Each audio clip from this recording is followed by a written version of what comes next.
сейчас пошел Ребят. лил дождь. Грибной, да.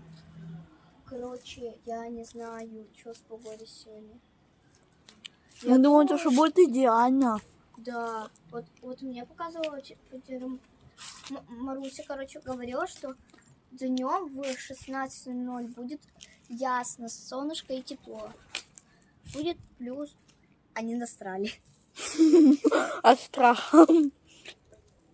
Вот их. Короче, смотрите. Вот.